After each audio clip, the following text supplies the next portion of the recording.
doctores José Antonio Navia y Pedro Luis Barcia, de quienes también vamos a hacer una síntesis curricular. El doctor Navia es médico y doctor en medicina por la Universidad Nacional de La Plata, especialista en cirugía cardiovascular. Ha sido formado en distintas instituciones nacionales y extranjeras, entre las que merece destacarse su residencia en cirugía torácica y cardiovascular en la Cleveland Clinic Foundation de los Estados Unidos. Es miembro de número de la Academia Nacional de Medicina. Ha desempeñado su profesión en instituciones de primera línea a nivel nacional e internacional. Es miembro de numerosas sociedades científicas internacionales y desarrolla una amplia actividad académica en distintas universidades prestigiosas. Ha sido merecedor de varios premios científicos y profesionales y ha participado en foros académicos de su especialidad en el país y en el exterior.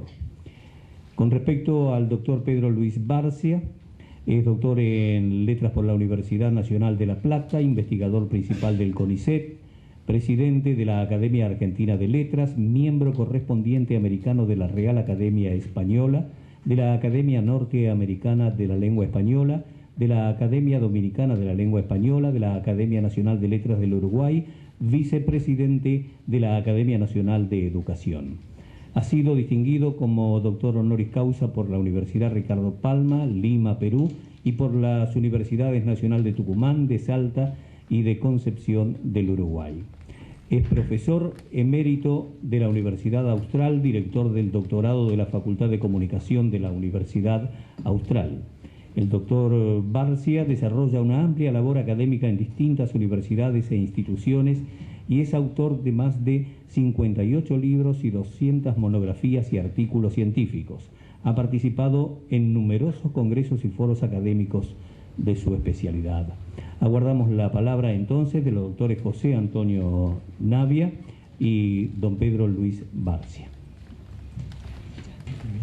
Buenas tardes.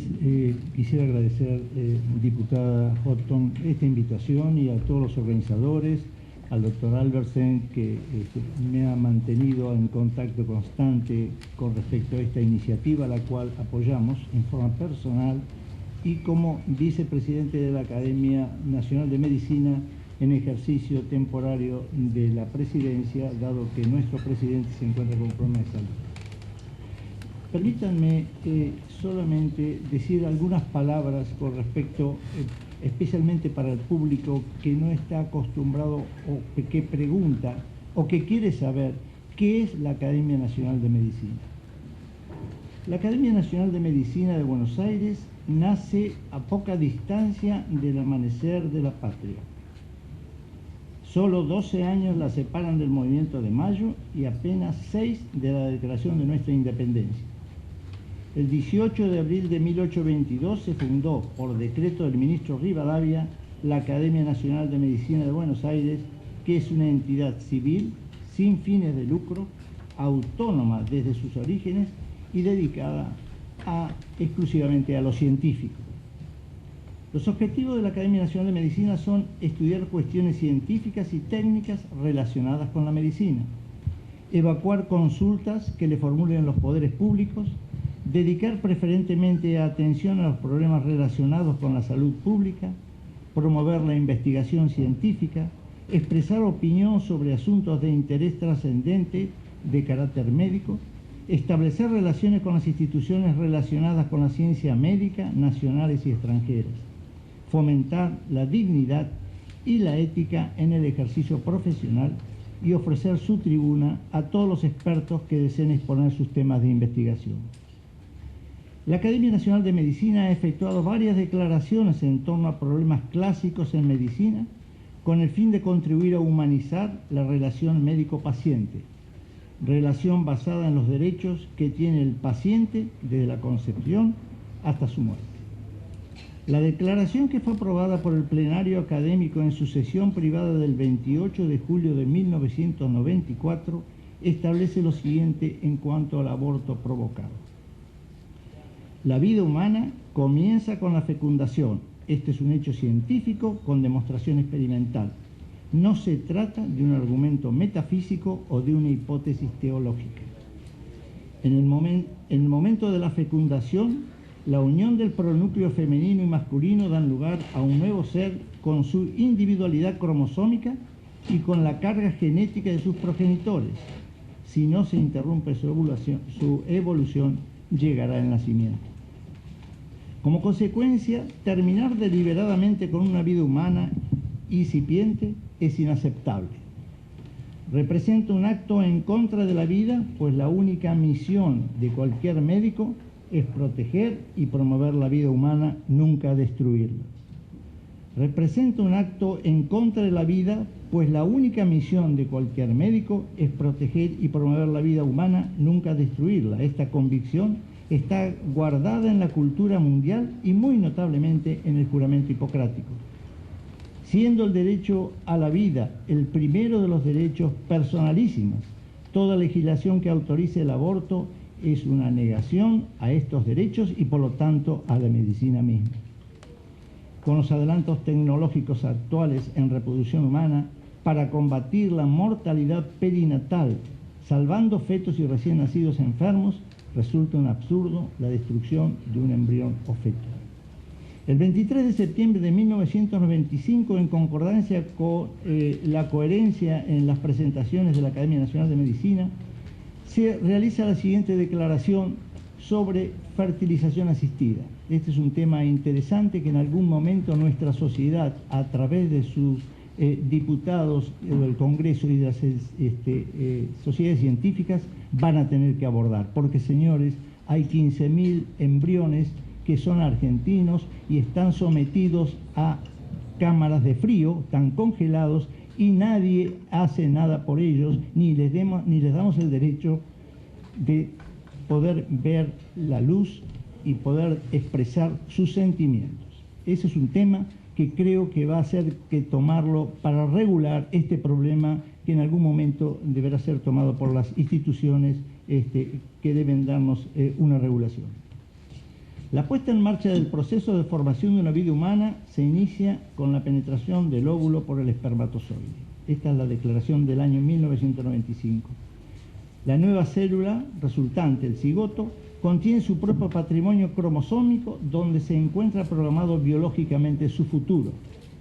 Este hecho científico, con demostración experimental, es así dentro o fuera del organismo materno.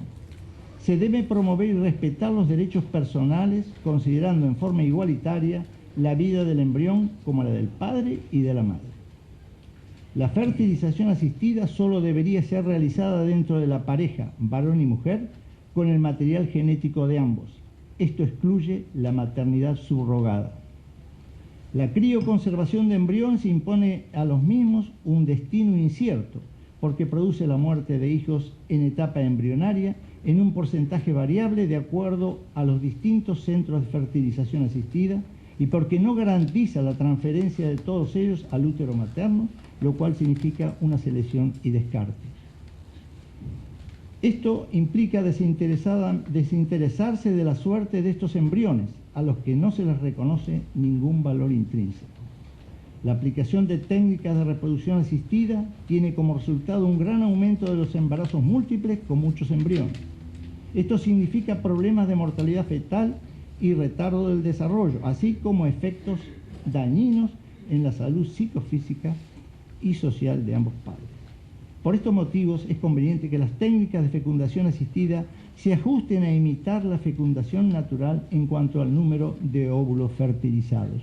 Yo quisiera no estar en el momento que el biólogo está con su pipeta en el medio de cultivo donde están sobrenadando esos embriones y está eligiendo a cuál sí o a cuál no. La fertilización asistida puede ser considerada dentro de los límites citados como una solución a la esterilidad del matrimonio. Esto es aceptable. Pero no debe ser utilizada con fines experimentales sobre el embrión. Por último, frente a algunas manifestaciones recientes en favor de legalizar el aborto que se han difundido en los medios, la Academia Nacional de Medicina, en su plenario académico realizado el 30 de septiembre del 2010, sobre la ética y el juramento médico, defienden al niño por nacer y toda vida. Quiere recordar principios básicos de la ciencia y la práctica médica que obligan y vinculan a todos los profesionales del país. La Academia Nacional de Medicina considera que el niño por nacer científica y biológicamente es un ser humano cuya existencia comienza al momento de su concepción. Desde el punto de vista jurídico es un sujeto de derecho, como lo reconoce la Constitución Nacional, los tratados internacionales, y no me voy a seguir sobre esto porque ha habido personalidades con tremendo valor intelectual que ha explicado esto. Que destruir un embrión humano significa impedir el nacimiento de un ser humano. Que el pensamiento médico a partir de la ética hipocrática ha defendido la vida humana como condición inalienable desde la concepción, por lo que la Academia Nacional de Medicina hace un llamado a todos los médicos del país a mantener la fidelidad a la que un día comprometieron su juramento, bajo juramento. Que el derecho a la objeción de conciencia implica no ser obligado a realizar acciones que contrarían convicciones éticas o religiosas del individuo. La salud pública argentina necesita de propuestas que cuiden y protejan a la madre y a su hijo, a la vida de la mujer y a la del niño por nacer. La obligación médica es salvar a los dos. Nada bueno puede derivarse para la sociedad cuando se elige a la muerte como solución. Si el aborto clandestino es un problema sanitario, corresponde a las autoridades tomar las mejores medidas preventivas y curativas sin vulnerar el derecho humano fundamental a la vida y al de los profesionales médicos a respetar sus convicciones. Gracias.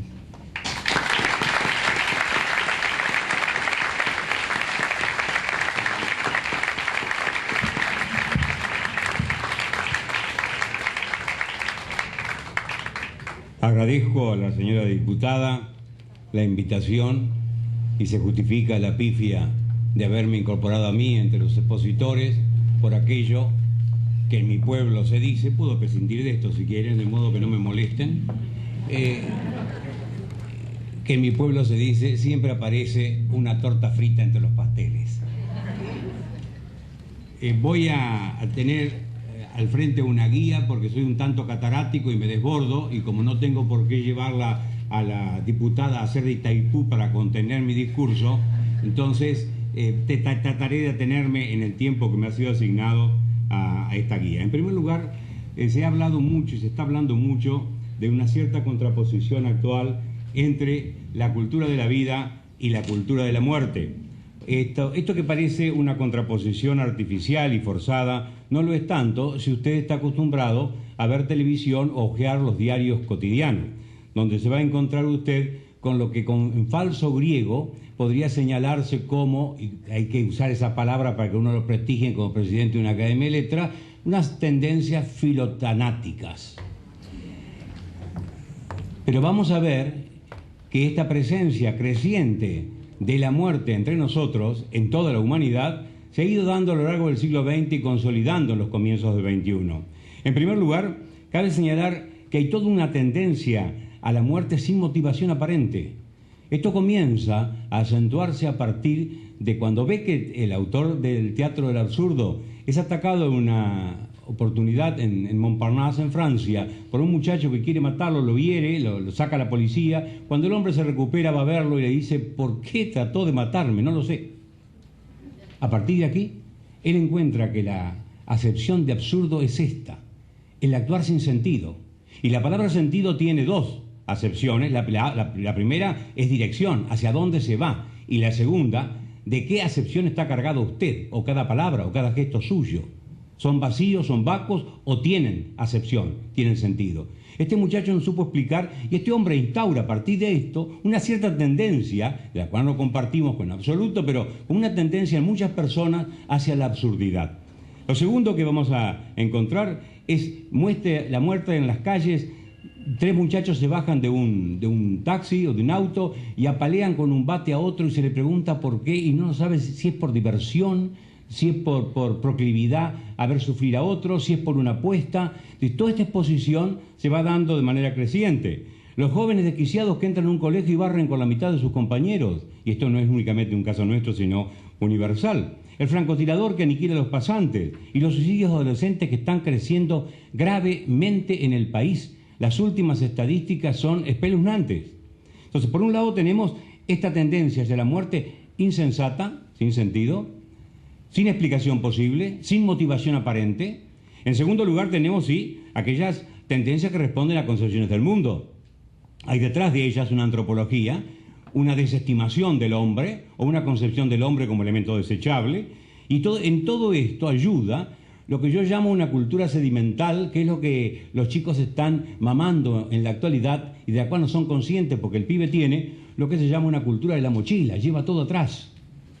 Y no sabe lo que le vamos metiendo la gente cuando pasa, los educadores cuando pasan, las lecturas cuando pasan por esa mochila, y no las tiene delante. Ustedes recordarán, lectores de Esopo, sin duda, que Esopo decía que el hombre lleve dos alforjas, una con los bienes y otra con los valores propios, con las virtudes y otro con los pecados. Y que el movimiento del hombre es tirar los pecados a la espalda y siempre que mira ve la única alforja que está, pero por lo menos ve lo positivo.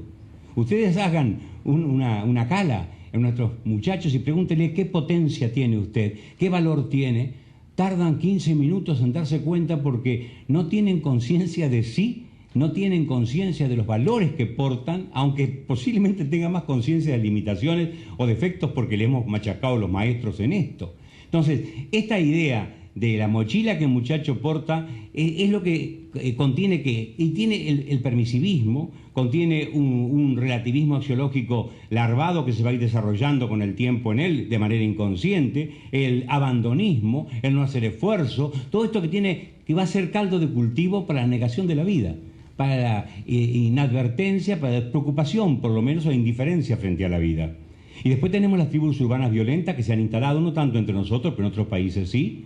Yo tengo en primer año de la Facultad de Comunicación un texto que es de Dino Buzzati, es el precursor de todos los textos que vinieron después. En literatura, como usted sabe, se trata, como dicen los franceses, de tomar lo ajeno y hacerlo como propio, un rebautizo. Bueno, de alguna manera, Cazadores de Viejos presenta este drama de un conjunto de muchachos que se hace dueño de la noche y que mata a los viejos sin sentido, más por el hecho de tener la edad es una culpa. Este es el lema. La edad es una culpa.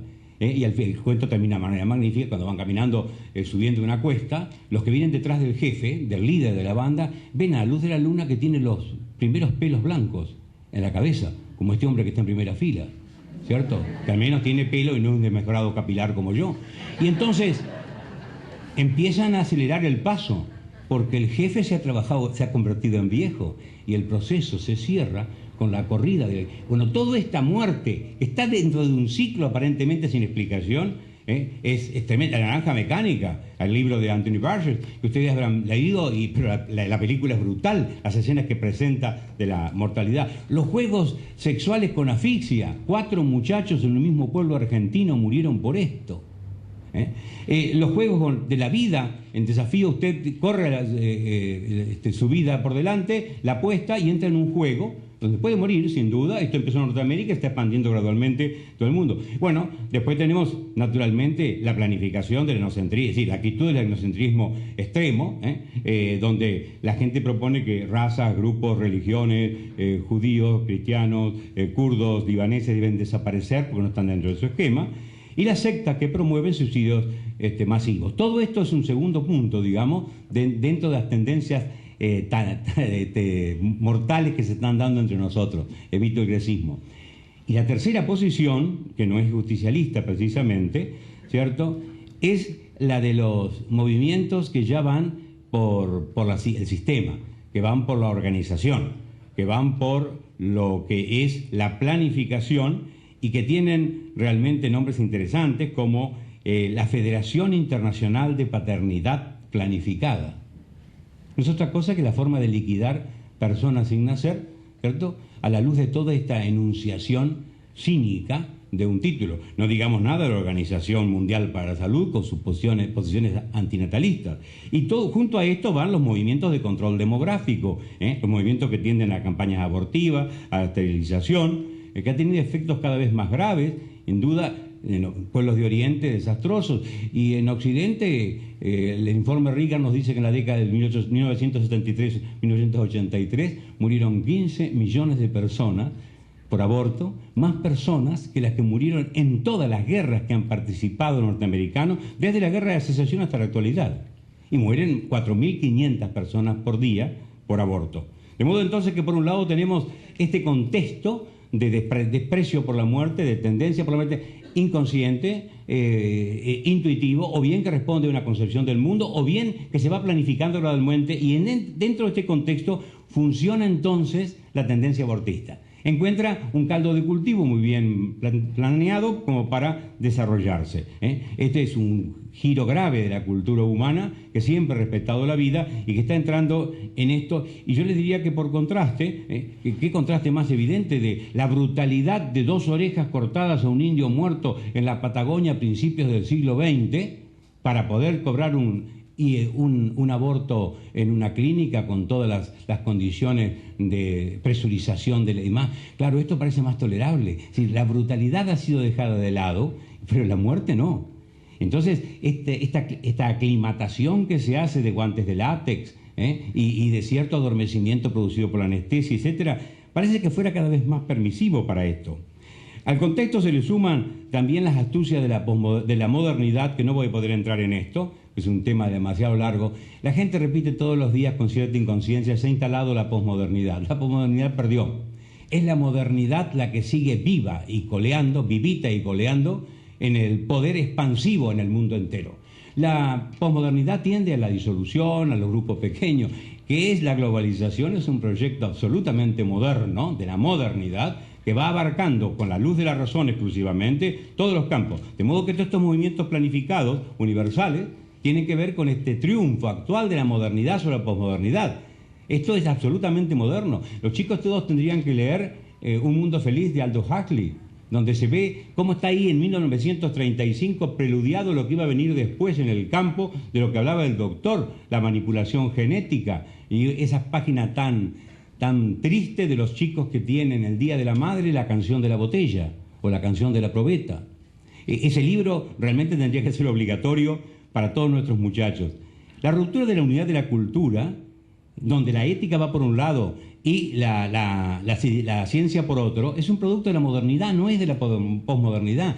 Insisto en esto porque estoy luchando contra una concepción falsa de creer que la posmodernidad nos está haciendo herederos de todo esto. Es la modernidad planificada la que está avanzando con esta fuerza tremenda en nuestros días, la que está instalando todas las posibilidades del doctor Frankenstein, que después naturalmente, como costumbre argentina, pero también internacional, alzamos tronos a los principios y cadalso a las conclusiones.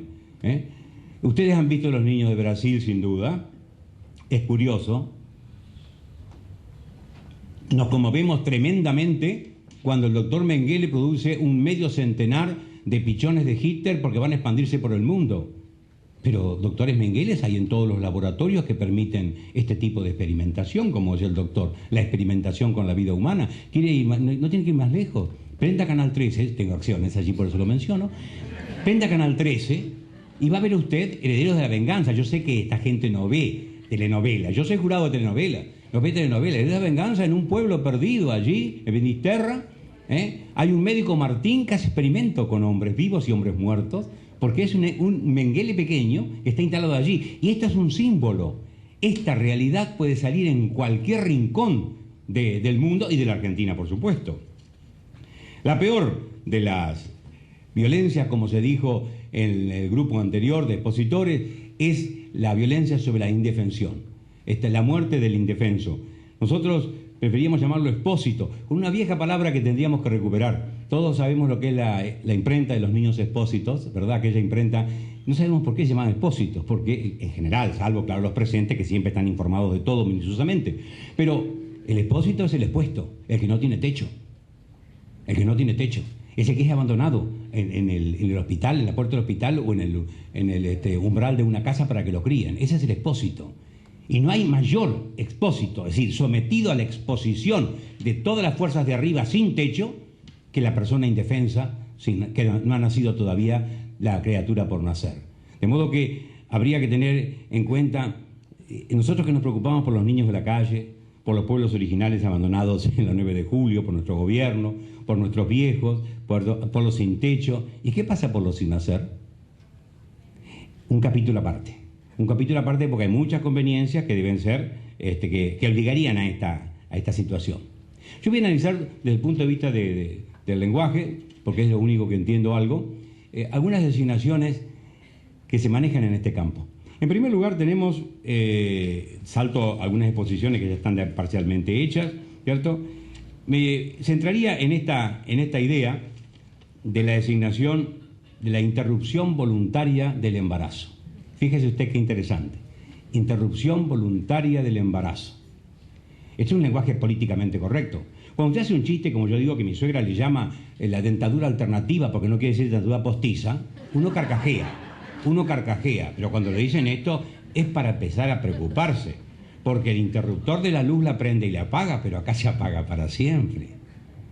Y es tan cínica la frase, la interrupción voluntaria del embarazo, que yo podría también decir a los degolladores de unitarios y federales, porque no nos vendan mal la historia argentina, unos y otros tenían degolladores profesionales, ¿cierto? Entonces le decía un caudillo u otro, ahora pase a la interrupción de la circulación del fluido sanguíneo de los presos.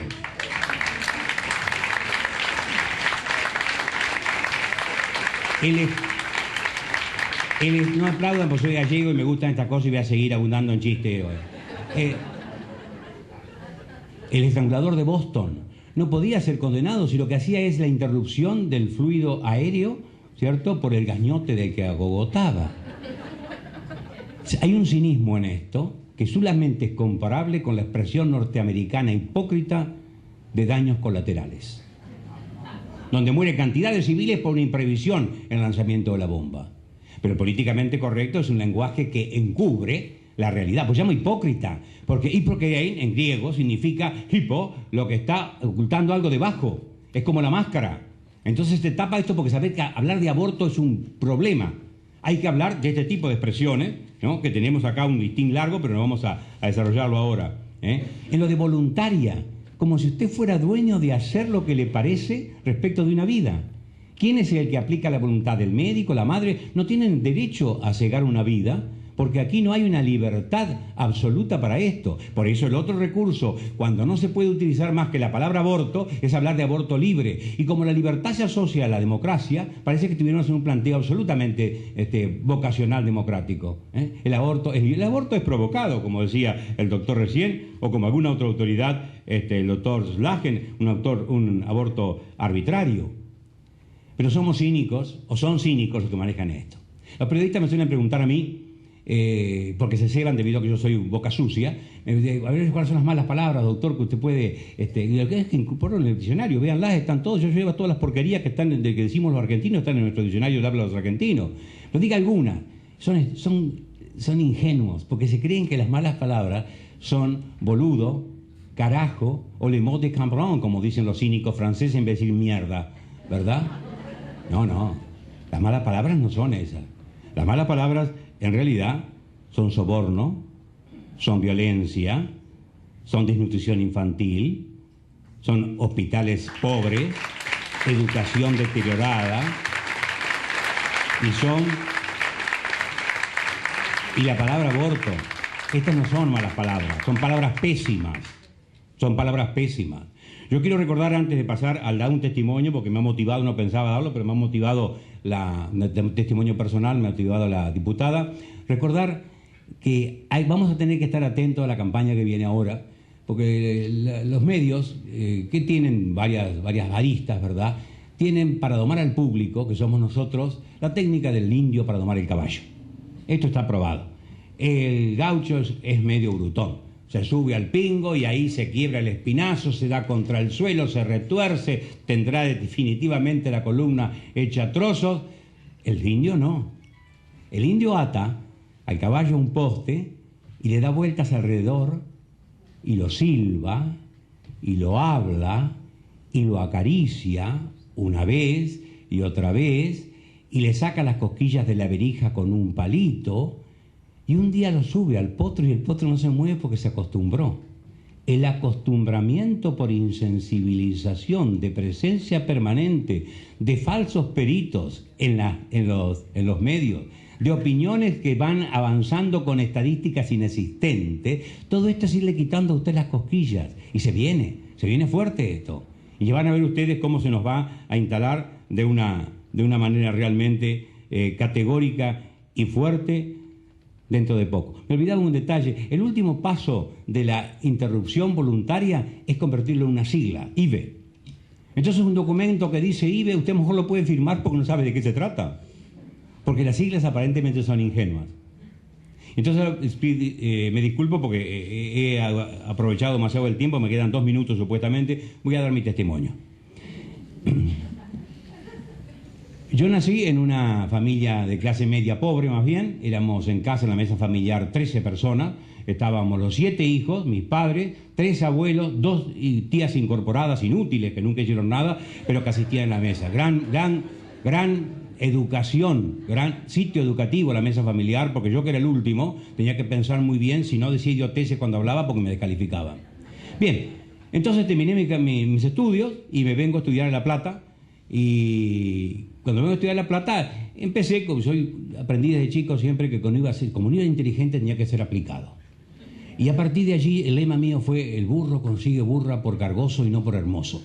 Y entonces me apliqué con todo al estudio y gané una beca, gané otra beca, fue el Rebeco, en vez de la Rebeca, mujer, fue el Rebeco acá, bien, el Rebecado, otra beca, gané un premio por una monografía, y así fui creciendo. Y cuando mis padres venían, mi madre y mi padre, a La Plata y se quedaban un tiempo con nosotros porque estaban más contentos con mi mujer que con mis hermanas, entonces yo le contaba: mami, vos sabés que gané un concurso de oposición con una monografía, me la van a publicar. Y se reía mi madre, ¿no? Al tiempo, mirá, mami, me dieron una medalla y se reía. Publiqué el primer libro, vino Julio Irasusta a festejar el primer libro, se reía. Un día me calenté. Entonces voy y le digo a mi padre, porque no me metía con mi madre porque era explosiva en algunas cosas, y yo era igual. Entonces mi padre, que es un hombre cauto, le digo: papi, ¿por qué es lo que está pasando acá? Que yo le festejo las pequeñas glorias que tengo, que serán pequeñas pero son propias, como que él decía, serán hijos feos pero son mis hijos. Bueno, yo era un hijo feo y hijo de ellos. Y dice: es que vos no conocés la historia, me dice. ¿Qué historia? Dice: cuando tu madre quedó embarazada, era el séptimo, había perdido un octavo, en realidad el séptimo. El médico, yo me acordé de averiguar quién era el médico de mi pueblo, Gualeguaychú, ¿cierto? Que la asistió, le dijo buenamente, a lo mejor, le dijo: chula, usted no puede tener familia, o muere usted o muere la criatura. Y mi madre no hizo caso y me tuvo. Entonces, yo crecí, naturalmente, yo formé una familia, tuve 4 hijos, 8 nietos, los 50 y pico libros que nadie lee, pero están allí, ¿cierto? Y fui creciendo en una academia, en otra academia, y me fui a desarrollar. Ya mi madre no me veía, fui yo feliz con todo esto, y hasta llego a hablar en un ámbito como este. ¿Todo por qué? Todo porque mi madre enunció el discurso más categóricamente elocuente de una sola sílaba. Le dijo no al aborto. Gracias.